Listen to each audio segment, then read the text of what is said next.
Hello, everyone. Thanks for joining today's media briefing with Tony Khan. Just a few quick items before we get started. Please make sure your phone is unmuted.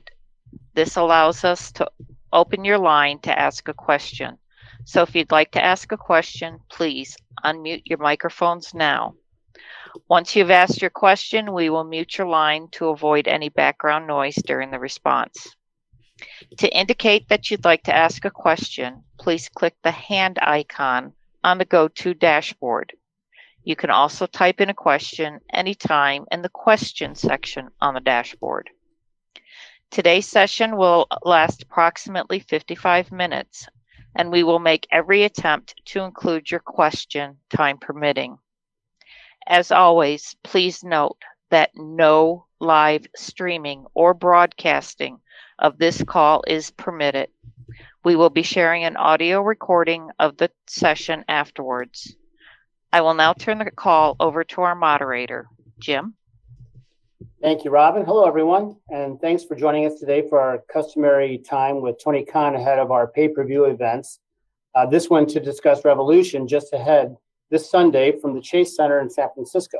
So just a few more quick housekeeping notes in the interest of time and giving opportunity to as many opportunities as many people as possible. We're going to kindly ask you to refrain from asking two-parted questions, and this includes write-ins, which we always welcome. And we always ask that the focus is on the pay-per-view because that's why we're here. And as Robin mentioned, please make sure your phone is unmuted. We control the muting and unmuting function here. So please keep your line open and unmuted, and we'll get after it. So with that, I'm going to turn it over now to Tony Khan for some opening thoughts and remarks, and then we're going to open the lines for your questions. Tony? Thank you, Jim. Hey, everyone. Thanks for joining us today for this Revolution media call. I'm very excited about the event. There's some great matches on the card that have been building for a long time and really looking forward to personally, and I hope you are as well. Really excited to talk to you about the event today. I know there's a lot of things happening in the world of wrestling, including in AEW and outside AEW. Very briefly today, 1 year ago today, on the Go Home Dynamite, fittingly enough, also on the road to Revolution, it was at Daly's Place that I made the announcement that I purchased Ring of Honor. And now 1 year later, exactly, a new era of honor is beginning tonight for ROH. And also we have some exciting matches planned for Rampage on Friday. But for us, the main event coming up on Sunday is Revolution, and I'm very excited to talk to you about it. And Jim, if you want to start with the questions, we could start addressing what people want to talk about. All right, fantastic. Okay, so we're going to start with Brandon Thurston from WrestleNomics, and then after Brandon, we're going to go to John Alba from Fight. So Brandon, you're leading us off today. Hi, Tony. Thanks for the time today. Thank you, Brandon. Great to hear from you. So my understanding of your TV deal with Warner Brothers Discovery is that the network has a 1 year option to extend the deal through December 2024. I just wanted to ask if I'm accurate on those details, and if so, has WBD already picked up the 1 year option? It's a fair question to ask. I have avoided commenting on the specifics of our TV deal for legal reasons. It's not because I don't like answering people's questions or because I'm not a fun guy. It's because I am responsible for the jobs and livelihoods of a lot of people and their families. And in this case, I am not supposed to answer questions about the contract that we have or the media rights contract. We have a great partnership with Warner Brothers Discovery, and I just don't want to circumvent or violate those covenants, if that makes sense. I also feel terrible that I'm already commenting on the lead-off question. Brandon, do you have any follow-up or anything else you want to ask before I move on? Sure, I have a second one. Could you explain to us your strategy around house shows? Do you think house shows can be run profitably? And if not, what are the benefits that offset the costs? Thank you very much. I really appreciate the work you do, and I really appreciate you asking a question I can answer. Yes, I have a lot of thoughts on that. When we launched, we had a much smaller roster, and what we've done as the business model from the beginning is that we are a TV wrestling promotion, and the bulk of the revenue and the vast majority of the dates here will be filled by TV wrestling or streaming or pay-per-view specials. And with the rosters expanded, we have more availability, more dates on people. And also, I do believe there's the ability to run house shows profitably, but I do think it's very, very challenging to make money on a house show, as we're seeing. And that's why we're learning the economics of it. We're trying to build that division up slowly to where we can do regular house shows and do more of them. But right now, it's kind of a stick and move situation. We're in the process of developing more house shows to follow up on House Rules in Ohio on March 18th in Troy, Ohio. We're all excited about that, and we're benchmarking that. I think by giving ourselves some downside protection in terms of having some built-in revenue on these shows, it's our best opportunity to lock in profitability and guarantee those will be worthwhile events. And there's a lot of people that want to work on them. There's people I've never asked to work on them that are already asking what's going on with them. So those probably won't be the people I'll be chasing down as much to work them. But I have a big group of people that really do want to work on them. And I think it's the kind of thing I want to utilize, to the benefit of the roster, because the vast majority of the roster has made it clear that this is something they do want, house shows. And most people are chasing me down that they do want to work on the house show. So I'm very excited about that. And I think as we come out of Revolution, that'll be something very exciting for us that we have House Rules coming not long after this huge pay-per-view. Thanks very much, Brandon, for your questions. Thanks, Brandon. Okay, as promised, I'm going to go to John Alva from Fight. And John is going to be followed by a write-in from Mike Johnson of PW Insider. John, your line is open. Thank you, Jim. Tony, always great to chat with you, especially before the pay-per-view here. Last night, you guys had a really intense segment to end the show between MJF and Bryan Danielson, and I'm someone who regularly follows Brandon Thurston's breakdowns of AEW television, and show structure has always been something I've been very fascinated in. I would love to know what your philosophy is in putting these shows together, especially in the lead up to a pay-per-view. This was one of the very few times in the last month or so that Bryan Danielson or MJF were actually in the main event segment. So how do you go about setting that structure for your shows, especially leading into a big blow-off at the pay-per-view? It's a great question. And it has been a mixture of trying to feature all of the prominent stories, most or many of which are featured in this pay-per-view Revolution on Sunday. And in doing so, trying to slot things in the show in a way that would do a favorable TV rating, and take in what has happened in prior weeks, trying to learn from that and do a better job the following week. I know that last week was the best we've done in a very long time on ratings, and one of our real high benchmark results, I really believe. I think it was tremendous for us to have not only our best audience, our biggest audience, and our biggest number in the 18 to 49 demographic of all of 2023, but also it was our biggest audience since the 3-year anniversary show of Dynamite on October 5th, I believe, and also the highest number in the key 18 to 49 ratings demographic that we've had since AEW Grand Slam on September 21st. Those are two of the most important shows on the annual calendar. And last week was a great episode, but it was also, some people thought it wasn't the most stacked up card of main event matches. It wasn't a special super card edition necessarily. It was a strong card, I thought, and strong stories. And I thought it showed that a lot of what we've been doing has been working. And there was a lot of interest in a number of the stories, including MJF and Bryan Danielson. A lot of their stuff has been in prominent positions in the show, but as you mentioned, not always at the end of the show. And in this case, leading into the pay-per-view, I thought that was appropriate, but also I've tried to put them in positions where they would have the best chance to get the biggest audience while balancing out what would be in the main event segments. Last week was a great example, I think, of a pretty steady ratings pattern throughout the show. We have a great lead-in, and we did very well last week to hold that lead-in, but also it led to steady results through the show. So it's a mix of trying to feature all the stories in prominent positions. A lot of times for Brian and Max, it hasn't been the main event segment. It's been in that crossover around the 9 o'clock Eastern hour, or at the top of the show when we have a great lead-in flow, like we did for Max versus Takeshita opening the show. So it was a very exciting, intense promo segment, and I thought it was a great way to end the show. And I've, seen examples of our shows and other shows where there's been a great main event promo segment. It's not what we always do, but there's times where I think it can be very effective, and I thought it was very effective last night with Bryan Danielson and those final words directed towards MJF ahead of the 60-minute Iron Man match this Sunday on pay-per-view at Revolution. Thank you, John.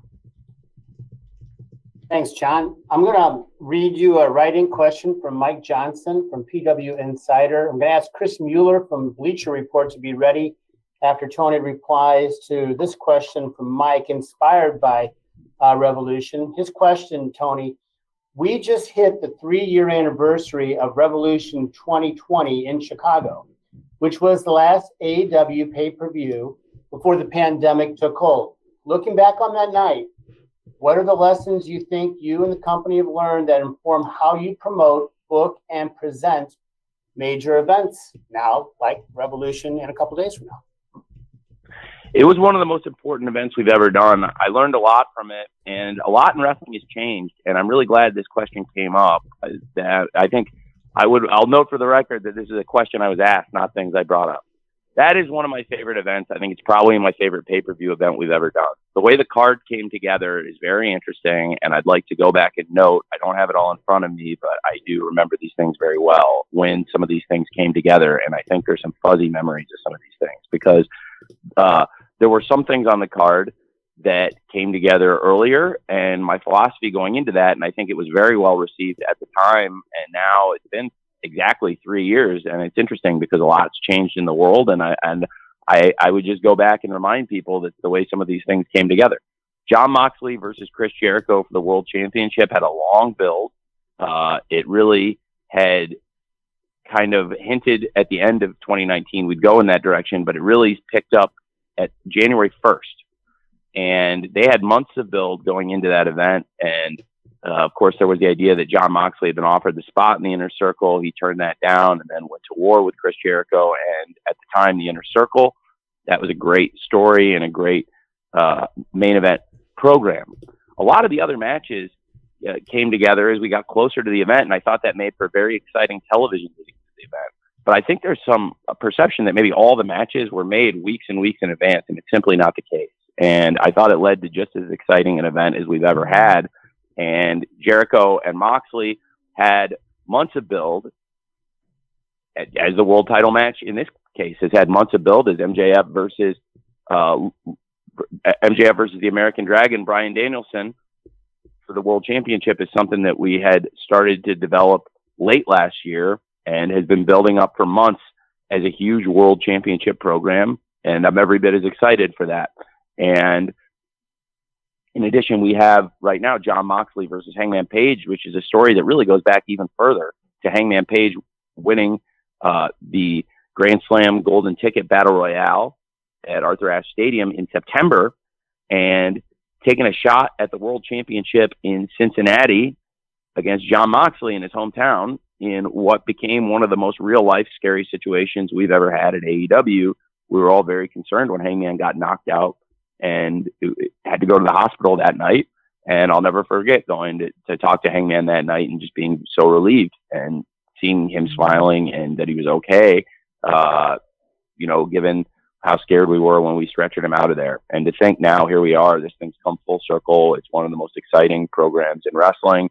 I thought that last week to John, I'm sorry to go back to your question, John Alba, I'm not answering that question now, but, last week with the main event segment, as I think about it, answering your previous question, we had MJF and Bryan Danielson this week in an exciting segment. I really liked how we closed the show last week also to address the Jon Moxley versus Hangman Page program, which is, again, something that's been building for months. I would equate those two programs at the time as the key programs that had months of development that the shows had largely been built around. It was a similar situation there where, you had at the time you had Jon Moxley versus Chris Jericho and Cody Rhodes versus MJF. were programs that had months of build behind them, and I think were really red hot going into the pay-per-view. And I felt that way, these past few weeks about MJF versus Bryan Danielson in the 60-minute Iron Man match for the World Championship, and about Jon Moxley versus Hangman Page for the World Championship. Other great matches on the show did not come together until the last 2 weeks. And it was actually the week before the pay-per-view in Atlanta where the Young Bucks won the Tag Team Battle Royale to confirm Young Bucks versus Kenny and Hangman. And we only had 1 week of real TV getting into it, but it was obviously a story that people knew was coming for a long time. With the tag teams going into the tag team 4-way now, this year, it's a little bit different because, yes, again, it's coming together close to the event, but similar to Young Bucks versus Hangman and Kenny. It's a very, very different kind of wrestling match. I'm not trying to compare it at all. It was 2 babyface teams that had a lot of history with each other. This is completely different because you have arguably 4 of the most popular wrestlers in AEW with the Acclaimed and Orange Cassidy and Danhausen, and the Guns and Jarrett and Lethal. And it'll be a completely different match. I'm not saying it'll be the same thing or it's apples and oranges, completely different situation. But the 2 World Tag Team Championship programs, they were both kind of things that were developing on TV and had stakes that were still in play up until the final weeks. You had Darby Allin made his return in Atlanta the week before the pay-per-view. So that is another match that got announced the week before the pay-per-view, about 10 days out. And people had been really waiting, and that was the right time to bring Darby back for the biggest pop following the Jon Moxley-Jeff Cobb match. I would also like to note that I'm doing all this off the top of my head right now. And the Jon Moxley versus Jeff Cobb match, after that, there was the attack from Chris Jericho. We turned the lights out. Darby came back for his match against Sammy, which, again, got announced pretty close to the pay-per-view. Then there's one of the most memorable matches on the show, and I think one of the most memorable and commercially successful matches in AEW history, a clip that is still monetized to this day, Orange Cassidy versus Pac in the debut of Orange Cassidy. We actually announced that match a couple days before the pay-per-view when Orange Cassidy came out and taunted Pac after ironically, the Iron Man match against Kenny Omega.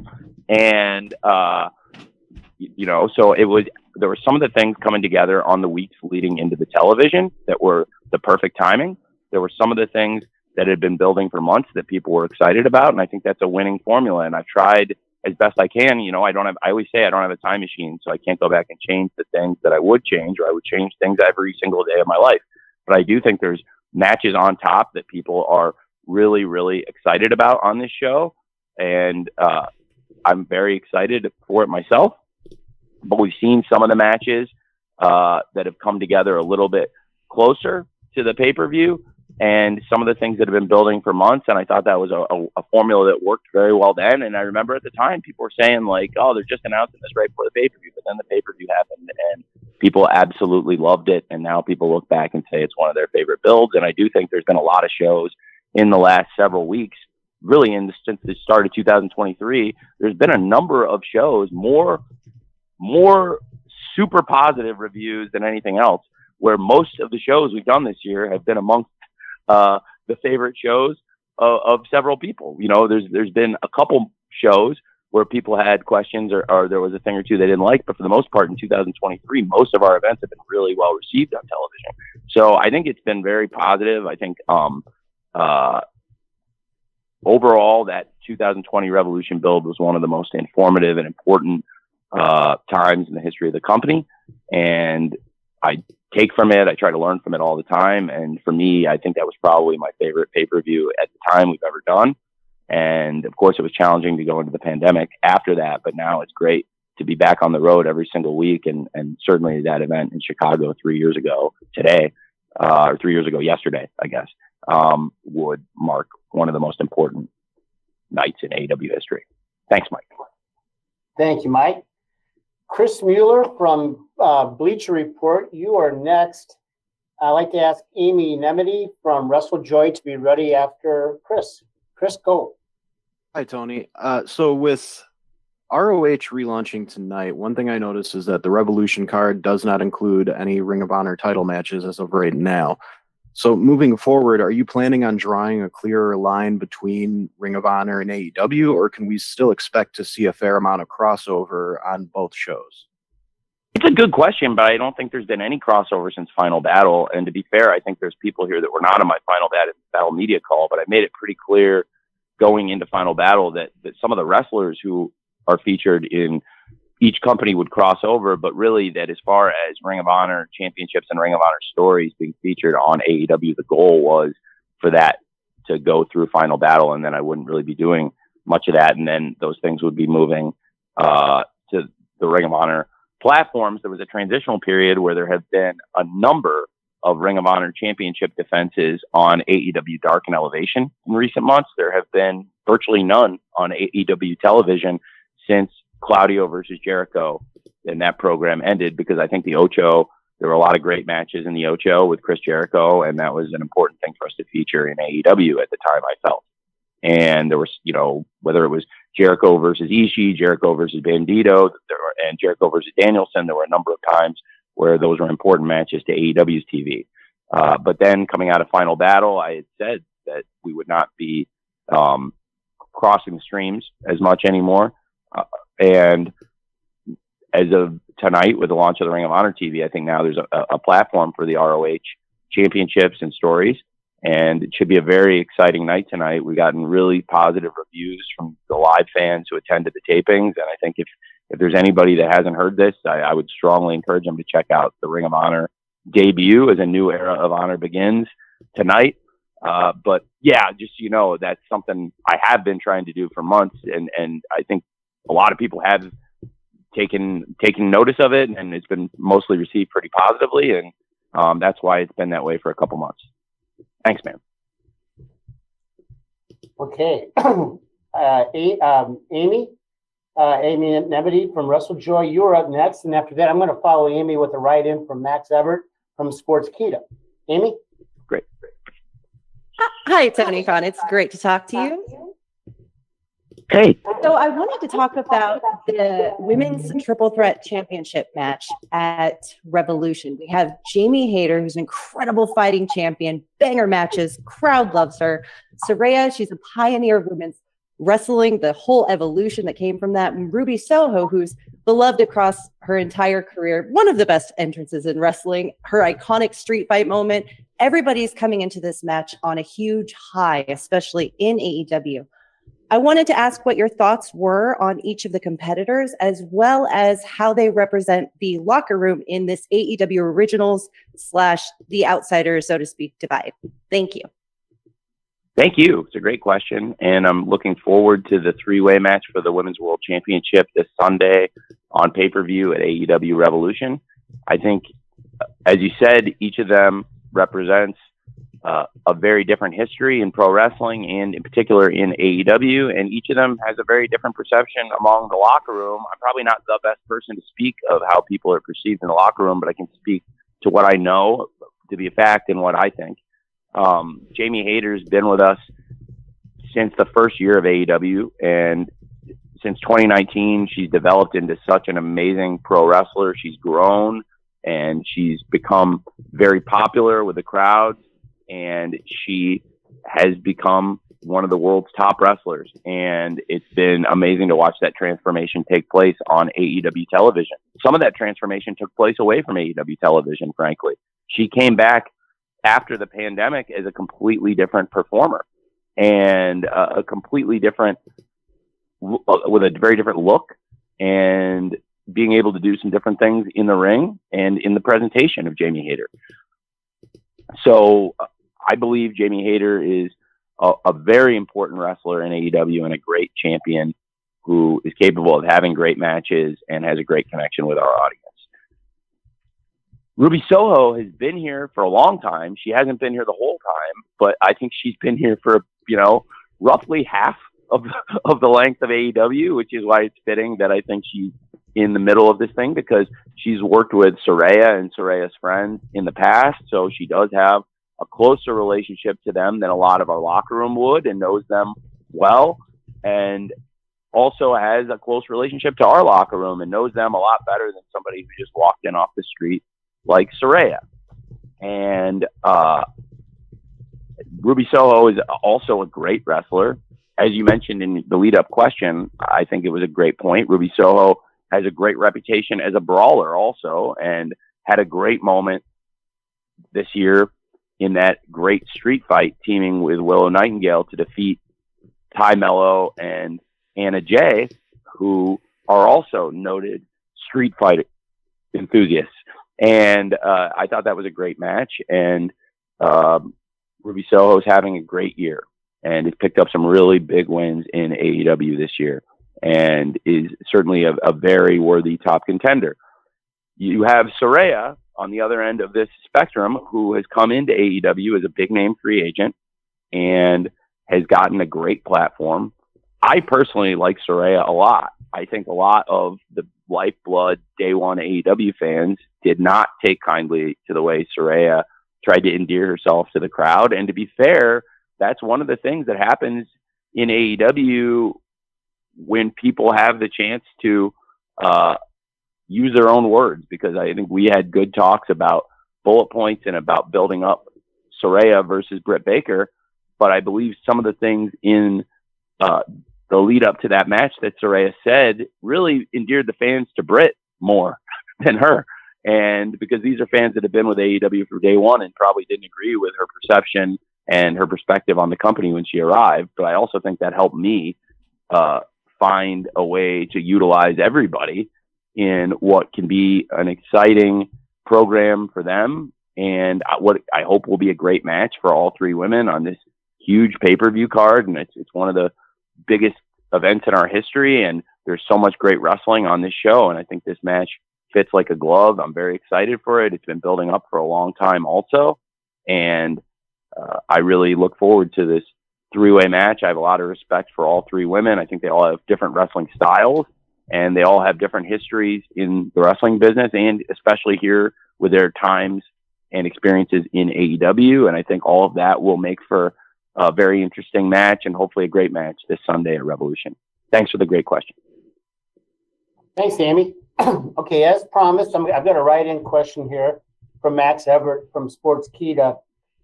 John Orchiola from Screen Rant, you will be after Tony addresses the following question from Max, and that is, how did booking a 60-minute Iron Man match on this weekend's Revolution card impact booking the rest of the card and perhaps even last night's Dynamite? What a great question. It is the longest bell-to-bell match we've ever planned to feature on pay-per-view. We've never allocated this much time to any one match. I think there's been a couple times I've allocated a good amount of time to a match, but never what you have to do for a 60-minute Iron Man match. So in terms of formatting the pay-per-view, it is a bit different. It's less matches than we've done on some of our pay-per-views, but I think it will be a great event, and there will be a lot of time for the main event, to say the least, but there will also be a lot of great matches on tap for this card that I think people are really looking forward to. I didn't do as many matches on the pay-per-view card as I normally might have, but I also think we have as much exciting stories or TV as ever. And to your great question about how that affected last night's show, we saw that the Face of the Revolution ladder match, which has been featured the past few years at the Revolution pay-per-view card, I thought the best chance to get that involved and utilize that IP and utilize that match that fans enjoy and give a great wrestler like Powerhouse Hobbs in this case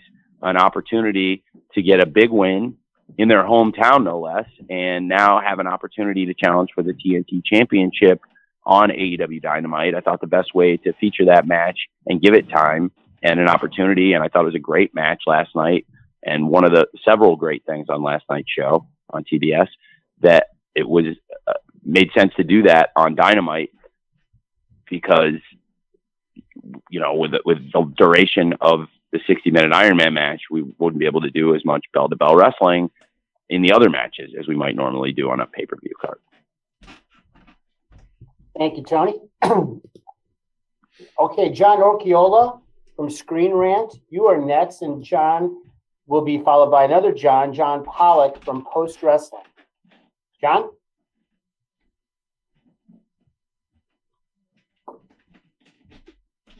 John, you're muted.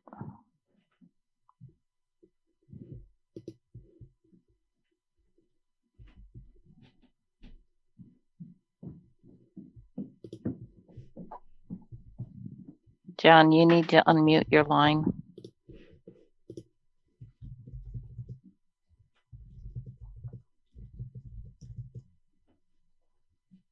Robin, can we go to John Pollock in the meantime? John, if you're ready, John Pollock, and we can try John Orchiola after that. Available? Oh, sorry. This is John Pearson, but I can ask my question if you want. John, who are you with? I'm with Triple Threat, not Screen Rant. Go ahead and proceed. Thank you. Thank you, Tony, for taking my question here. It is on Ricky Starks. Ricky has been placed in some pretty big programs as of late, and it seems like his star power, both in the company and online, is growing. What kind of confidence do you have for him to be one of the figureheads of the company going forward? I think Ricky Starks is a great wrestler. I've had a great feeling about him since he arrived in AEW, and I really enjoy working with him. And he's had some big wins, and he's had some great moments in AEW in the past several months. I thought he ended 2022 on a real high note with a great match against MJF at AEW Winter is Coming for the World Championship. And he's had great showings in several matches, including the very first match in AEW in 2023 in Seattle versus Chris Jericho. And I think Ricky Starks has all the potential in the world, but he's also right now one of the best wrestlers. And that's what makes him such an exciting person to invest television time in, when you have somebody that is already great and is already a featured, prominent part of AEW, but also somebody that we believe can get even better and do even more here in AEW. And I think he's got a great opportunity.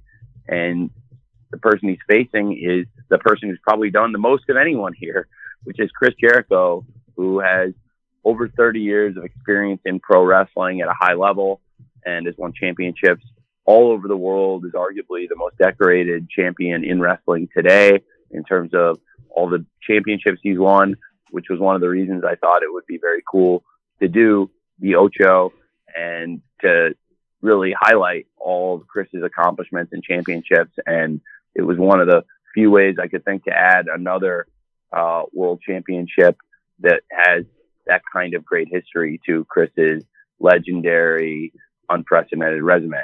And I think Chris Jericho has taken a lot of interest in Ricky Starks also. And frankly, this match will be very interesting. I think it's another program that has had a lot of anticipation and months of build towards it, and hopefully people will really enjoy that match this Sunday at Revolution, Jericho versus Ricky Starks. It's a great opportunity. Frankly, it's a great opportunity for anybody anytime they get out there and wrestle on a pay-per-view event like AEW Revolution. But I do think in particular for a great young wrestler like Ricky Starks, where the sky's the limit, it's a great opportunity for him this Sunday at Revolution. Thank you, John. John Orchiola, we're going to try you again. Are you there? Yeah. Hi, can you hear me? We can. Yep. Excellent. Sorry about that. Hi, Tony. Good to talk to you again. Hey, good to talk to you. Yeah.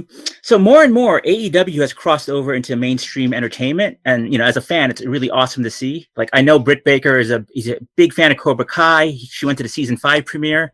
I know Anthony Bowens is a huge fan of The Last of Us. Are AEW wrestlers free to take side projects, acting in movies and TV shows? And are there any in the works? We work with the wrestlers in AEW anytime they have a big opportunity. If people come to us and say this is going to be good for us, and even if it doesn't even have to be great for the company, as long as it's not going to hurt the company, if it's going to be good for them, I want people to have these opportunities and take advantage of them. And I want a happy roster, and as long as it's not going to hurt AEW, I want to try and facilitate that. So when people have opportunities in film, television, or other media, if it's not going to affect the storylines of the TV in a major detrimental way, then of course we always want to try and accommodate some things when possible. And we've had people come into AEW, and that was one of the reasons they really wanted to come here. Is there are other opportunities in wrestling they weren't given that kind of freedom for outside projects when they're not working on TV for us.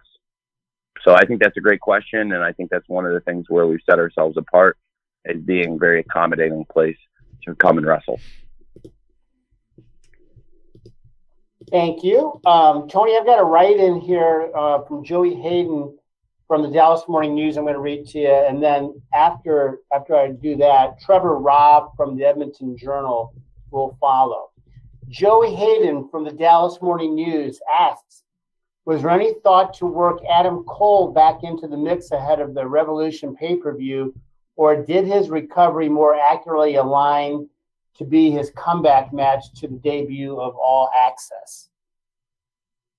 Jim, can you ask that one more time? Sorry, my phone cut out mid-question for a second. Can you please, I want to make sure I didn't miss any words. Thanks. Joey wants to know, was there any thought to working in Adam Cole into the mix ahead of the Revolution pay-per-view, or did his recovery was it a better fit for his comeback match to the debut of the All Access program? There are a number of factors that played into that decision, but I think it's going to be very exciting here this month to have Adam Cole, one of our biggest stars, back in the ring. We're going to feature that story very prominently in AEW All Access, which is coming up this month, following AEW Dynamite on TBS. Immediately after the show, it will be a weekly 60-minute series, and the night the show premieres will also be the night Adam Cole returns to the ring, and then you'll be able to watch the start of that journey back to wrestling for him. And each week after Dynamite, we'll be following some wrestlers from AEW, some of the key people backstage, and Adam Cole is one of those people, and we'll follow the road to his comeback, including his life at home with Dr. Britt Baker, DMD, and also with his family and so many of the challenges that went into this comeback that we're all looking forward to. Certainly also would be something great for the pay-per-view, I think, which is what we're all completely focused on. But I think in terms of giving him the most amount of time to recover, the most amount of attention to the match, and also as a cross-promotional opportunity with a new series that we're very excited about with AEW All Access for a number of reasons. Everybody, including our partners at Warner Brothers Discovery, TBS, and TNT, I think everyone agreed that for Dynamite on TBS and for All Access on TBS, and the symmetry of the story and the nature of the comeback, that these things would all do very well, hopefully packaged together on TBS. Okay, thanks, Tony, and thanks for that question, Joey. Trevor Robb from the Edmonton Journal, you are next. Samantha Shipman from the Daily DDT, like for you to be ready after Trevor and Tony chat. Trevor? Hey, Tony, thanks so much for taking the time and asking or answering my question. Thank you. I just wanted to talk about the style and the presentation of AEW, because it has had a bit of a makeover here of late. You had a new entrance starting at the year. You have new videotrons and graphics. We saw now with Ring of Honor restarting that there's a new presentation that's now filtering over to dark as well. I'm not sure if we're going to see a custom set for Revolution here on Sunday, but I'm just wondering, I guess, how you balance that desire to want to revitalize and maybe freshen up the look of AEW while also maintaining that core AEW vibe. Well, at the start of 2023, we wanted to update our look on TV and streaming, and so our arena set and some of the graphics packages were updated with a new look, and I think it's been very well received, and I think it was a good change for us, and I really like the new look. In addition, our set at Universal Studios and our digital look, where we've got AEW Dark filming, and also where Ring of Honor's weekly series is now filmed, that was an important project for us, and I think that was very successful. The crew did a great job updating that look and adding seating capacity, but also improving the look with new video signage and just an updated look of that presentation that I think has been very, very good. So it's something that we don't want to make those kind of changes constantly, and do want to settle on a look and want to keep the look of AEW consistent, but also find ways to freshen up the presentation when we can. So I think this year those changes have mostly been well received. So that's a good sign that we'll stick with them. Thanks, And I think in general, though, it's a great question, and it's the kind of thing we can plan to follow. And I don't think there's a set time for the next time we would make changes, but I think this was a great refresh, and now we have a great look for 2023. Thank you. Thanks, Trevor. Samantha Shipman from the Daily DDT is next, and Samantha will be followed by Stu Myrick from 104.9 in Austin, Texas. Samantha? Hi, Tony. Hi. Good to talk to you again. I have a question kind of going back to All Access. When that was announced, it reminded me of last summer. There was a trademark for All Elite Women, but then we never really heard anything else about that. Was that supposed to have been a TV show, or can you tell us a little bit about maybe what the plan for that was going to be and what happened to that? Is that something you still are going to pursue? Yeah, I would love to have that show be a show that gets picked up. I think it is an idea I had for a show, and it's something I would love to do, is All Elite Women. And that's why I filed the trademark, because I think it's a good idea. And we have a great women's roster, and I love to utilize them as much as possible. And anytime we can develop more programming to feature our roster, I think it's something that is a great opportunity for the company and for the wrestlers. And in the case of the women's locker room, I think there's a number of really deserving talents in there, and there's people we feature on TV regularly, and there's even more people I'd like to feature more. So that was the idea behind All Elite Women. That's still an idea I think would be a great thing if it ever gets picked up. Thanks for asking. Thanks, Samantha.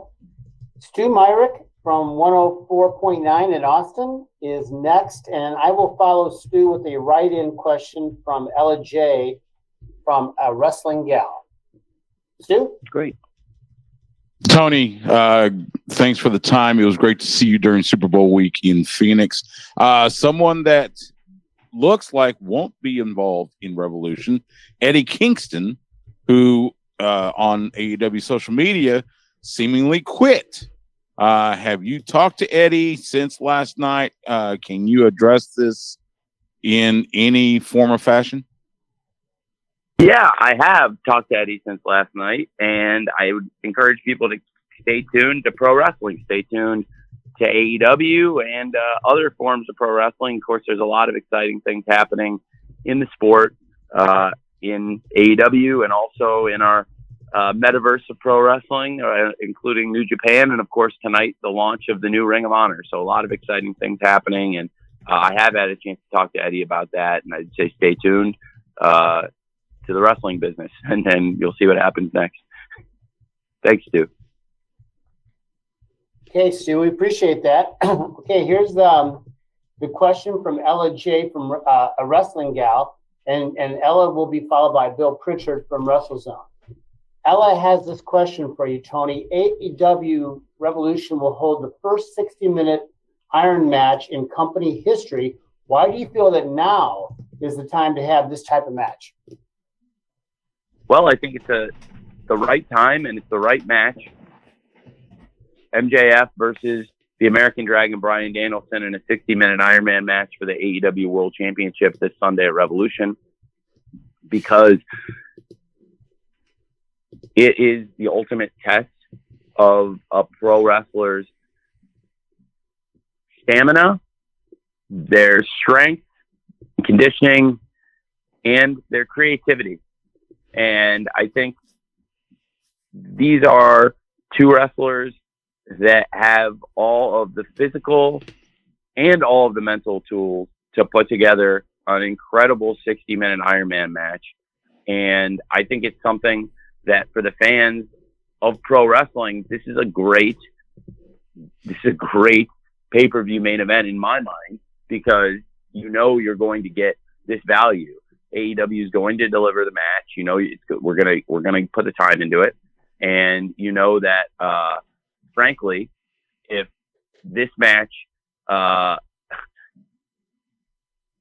for months and months, I think people would love to see any kind of Bryan Danielson versus MJF match. The story's been building, and I think a one-on-one, one-fall match would be very exciting, and I think people would really look forward to it, and it would be a great pay-per-view event. I think it adds that much more to this as a hook, knowing that it's going to be a 60-minute Ironman match. We've never had a 60-minute Ironman match before, and the first 30-minute Ironman match I referenced earlier on the call was on the road to Revolution, actually on the go-home television in Kansas City 3 years ago this week.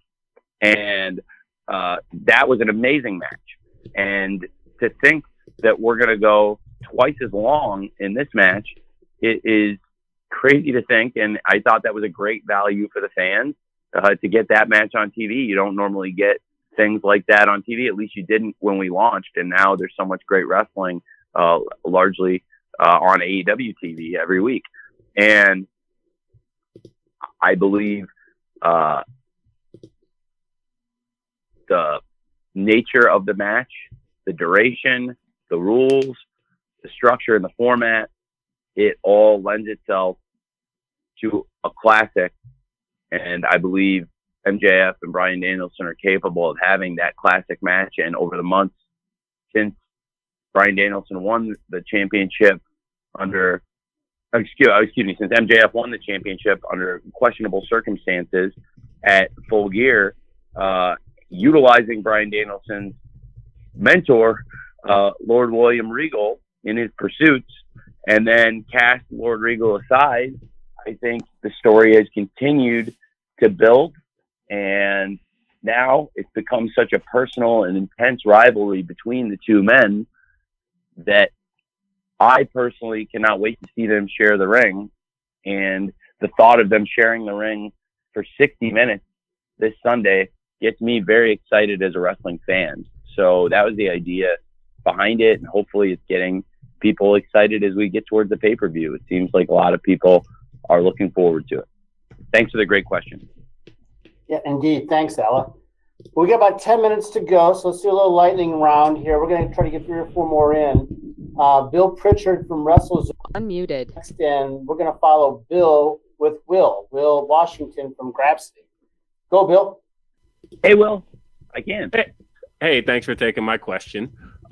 So talking about the card, there's currently 8 matches booked in official capacity on the card, which is at the moment one of the smaller cards that you've ever put on pay-per-view. Obviously, the 60-minute Ironman match plays a big factor in that.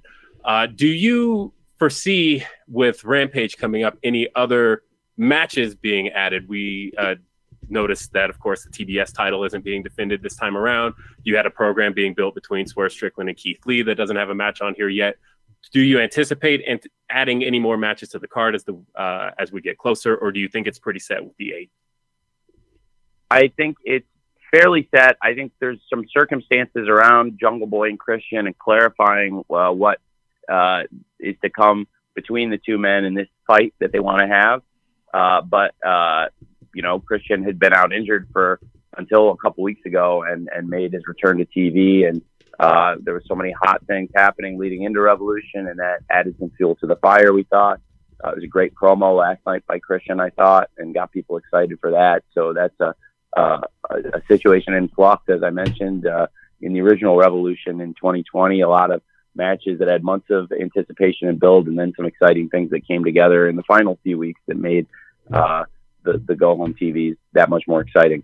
And I think with the 60-minute Ironman match on the card, it would be challenging to get more matches on the main pay-per-view card.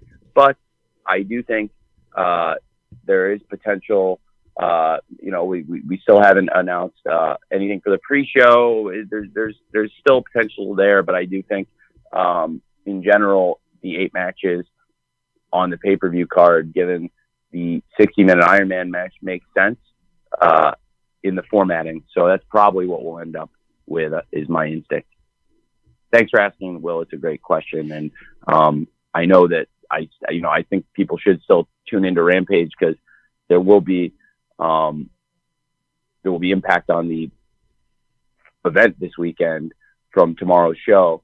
But as far as beefing it up and adding a completely new match to the card or adding anything in, I think that would be a challenge to the timing, and I want to make sure all the matches have a good amount of time to have great matches. And it seems to be overall by the fans pretty well received, because I think everybody wants to make sure that all those matches have good time, and that we still have plenty of time allocated for the 60-minute Iron Man match for the World Championship. Thanks for asking, Will. Thanks, Will. We're going to try Bill Pritchard again. So Bill, be ready here. And then I'm going to follow Bill with a write-in from Corey Smith of City Wrestling Radio. Bill, you there?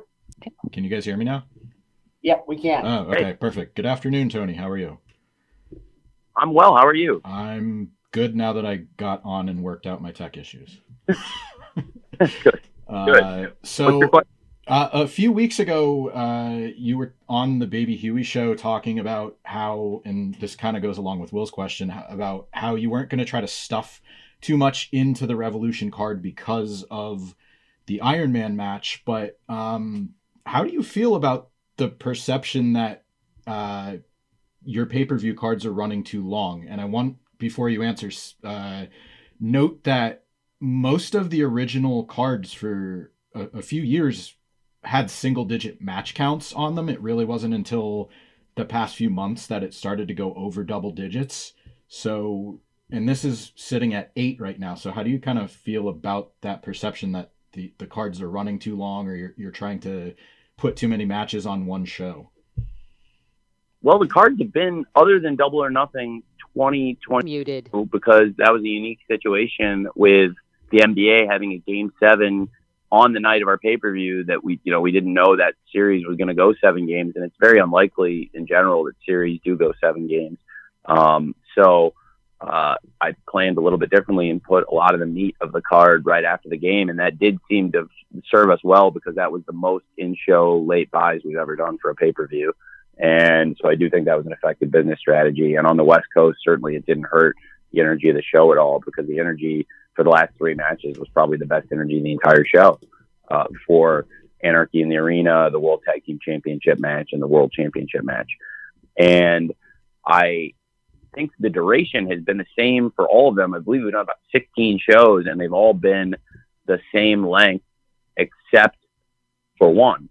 Now, in terms of the number of matches that we've played with a little bit, but we've always had long matches and a lot of stuff on the pay-per-views. I think this is a good number in terms of letting the matches breathe, but this also is a little unique with 8 matches in that it ensures that we'll have the appropriate amount of time for what will be a historic main event, something that's really unprecedented here in AEW. We've never tried. And I'm very much looking forward to it. It seems like it's been very well received by the fans, and I understand. I would love to get, as many wrestlers as possible on the pay-per-view card, but obviously there has to be a balance, and it seems like it's, for this Sunday, it's been very well received by the fans. Okay, Tony, thank you. And this is going to take us right up to the hour. So we're gonna finish, I believe, here with Corey Smith from City Wrestling Radio. And it's an appropriate question, Tony, for the occasion. What was some of the deciding factors to bring AEW Revolution to San Francisco and the Chase Center?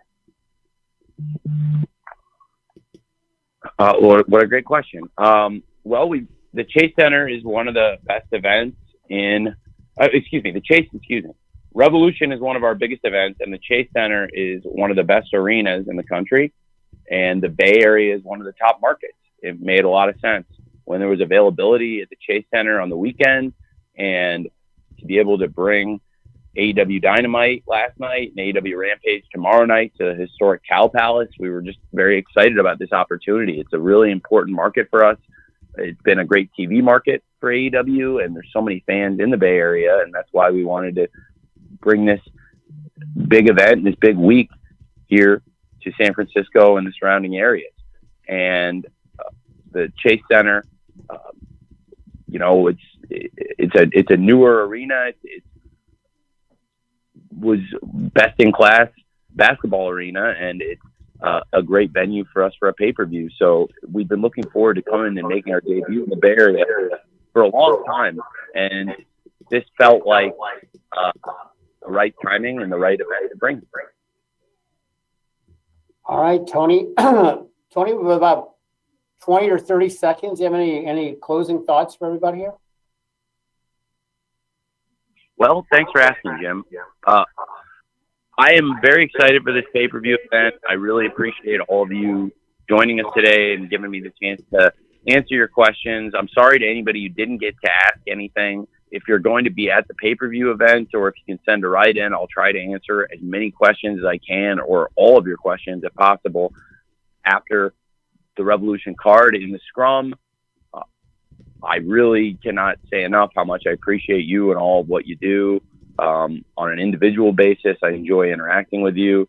Try to do media between pay-per-view events, and then obviously it's a crazy run-up, and we're all huddled up together like this talking about the event. But I look forward to working with each of you, hopefully in the future, and I just can't thank you enough for covering this. Hopefully see a lot of you in person on Sunday at Revolution. I'm just so excited for the event, and thank you for giving me this opportunity to talk to you about AEW Revolution today. Jim, thanks for moderating it, and I think that's probably about all I had to add, unless, Jim, you wanted to add anything else. No, really, that's it, Tony. I appreciate your time. We all do. And to everybody that joined us, thanks again. We're at the end of our time, but we will be distributing an audio recording to all attendees shortly, as we always do. So be looking for that. And then we're going to be looking for you, either tomorrow at the Cow Palace for Rampage or Sunday at the Chase Center for Revolution. So if you're unable to join us in person this weekend, we trust you'll tune in. And really, to everybody, our sincere thanks for your interest in AEW and really all you do for, to promote and celebrate professional wrestling. We appreciate Jim, I thought of one thing. Can I add one note I just forgot to mention? Hey, we paid for extra time on this. We're good. Go. Let's go. Well, there you go. So we're in overtime now, and I just wanted to mention to you that I thought that we had some excellent promos on last night's show, and I briefly mentioned when it came up about the main event segment, we had Bryan Danielson out there, and he said some very powerful things to MJF, and they've said a lot of powerful things in their promos leading up to that great match. I thought there were some great promos on last night's show, and I felt like I'd be remiss if I didn't mention Hangman Page. I thought did a great promo, and in particular, I thought Jon Moxley did one of my personal favorite wrestling promos I've seen. I thought it was certainly one of the best promos I've seen this year and in recent years, and he shot it after the match for the Countdown show, and I didn't mention this on the call, but the Countdown to Revolution will be tomorrow night immediately after AEW Rampage on TNT at 11 p.m. There'll be a lot of great videos and interviews in there. I'd be remiss if I didn't bring up the Countdown, but also I just feel like Moxley and Hangman have done so much to each other and said so much to each other in the build to this Texas Death Match. And I just wanted to note again, if you haven't seen that promo, please check it out. If you're a wrestling fan, I thought, to me, it was one of the best interviews or promos I've seen. To see Jon Moxley bleeding on the staircase and saying the things he said, I thought it was very powerful, and that's why I wanted to feature it in a prominent position last night ahead of Revolution. And I just have to give so much credit to them, and I wanted to just note that because I realized I hadn't brought it up at all in this call. Thanks, Jim. Okay, thanks, Tony. Appreciate it. And again, just everybody on the line, we really do appreciate your interest, and really above all, the wrestling fans, fans of AEW, fans of wrestling, appreciate all you do. So hope to see you guys this weekend, and best wishes in the meantime. Cheers. Thanks, everyone.